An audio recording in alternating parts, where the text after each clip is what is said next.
एक समय की बात है। मालवा के घने जंगलों के बीच एक समृद्ध राज्य था, जिसका नाम था सूर्यनगरी। इस राज्य का राजा था वीरेंद्र, जो अपनी प्रजा के लिए एक पिता की तरह था। वह न केवल तलवारबाजी और युद्धकला में निपुण था, बल्कि उसका हृदय भी दया और न्याय से भरा था। लेकिन एक दिन सूर्यनगरी पर एक अंधेरा साया मंडराने लगा। काले जादू का माहिर तांत्रिक काल भैरव, जो पास के पहाड़ों में छिपा रहता था, ने सूर्यनगिरी को अपने अधीन करने की ठानी।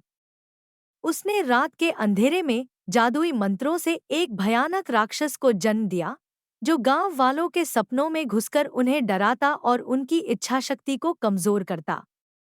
लोग बीमार पड़ने लगे, फसलें सूखने लगी और राज्य में भय का माहौल छा गया।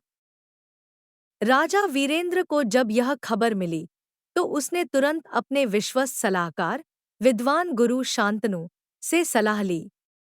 गुरु शांतनु ने बताया कि काल भैरव का जादू तभी टूट सकता है, जब कोई साहसी योद्धा उसकी गुफा में जाकर सूर्यामृत नामक एक पवित्र रत्न को प्राप्त कर ले, जो काले जादू को नष्ट करने की शक्ति रखता था। लेकिन गुफा तक का रास्ता भयानक जादुई प्राणियों और मायावी जाल से भरा था। वीरेंद्र ने बिना देर किए अपने घोड़े पर सवार होकर गुफा की ओर प्रस्थान किया। रास्ते में उसे कई चुनौतियों का सामना करना पड़ा। एक बार एक विशालकाय सर्प ने उसका रास्ता रोका, जिसके सिर पर चमकता मणि था। वीरेंद्र ने अपनी तलवार से सर्प को परास्त किया और मणि को अपने पास रख लिया, क्योंकि उसे गुरु शांतनु ने बताया था कि यह मणि जादुई बाधाओं को कमजोर करती है। गुफा के प्रवेश द्वार पर काल भैरव ने एक मायावी भ्रम रचा, जिसमें वीरेंद्र को उसकी प्रजा जलती हुई दिखाई दी। लेकिन वीरेंद्र ने अपने मन को शांत रखा और गुरु शांतनु द्वारा दी गई मंत्र मुद्रा का उपयोग किया। उसने मणि को ऊंचा उठाया, जिससे भ्रम टूट गया।